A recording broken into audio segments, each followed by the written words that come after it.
દેશભક્તિના રંગે રંગાશે સુરત શહેરભરમાં લાખો ઘરોમાં લગાવાશે તિરંગા।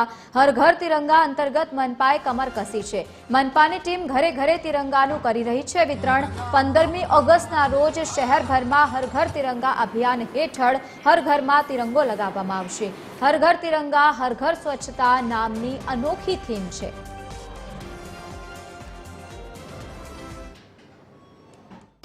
સમગ્ર સુરત શહેરમાં જુદી જુદી જગ્યાઓ પર દેશભક્તિના વોલ પેઇન્ટિંગ્સ, સર્કલ બ્યુટિફિકેશન્સ, સ્કૂલ્સ અને કોલેજીસમાં ક્વિઝ કોમ્પિટિશન્સ, બાળકો દ્વારા રાખડી બનાવીને સોલ્જર્સને પત્ર સાથે રાખડી મોકલવા માટેના કાર્યક્રમો, રવિવારે ખૂબ મોટી તિરંગા યાત્રા સુરત શહેરમાં આયોજિત કરવામાં આવેલ હતી, જેમાં હજારો લોકો જોડાયા હતા અને આમાં પણ હજારોની સંખ્યામાં તિરંગા ડિસ્ટ્રીબ્યુશનનું કાર્યક્રમ કરવામાં આવ્યું હતું। એમના સાથે સાથે કમર્શિયલ એસ્ટાબ્લિશમેન્ટ્સ, સ્લમ વિસ્તારો, ઘરોમાં તિરંગા ડિસ્ટ્રીબ્યુશનનો કાર્યક્રમ કરવામાં આવી રહ્યું છે।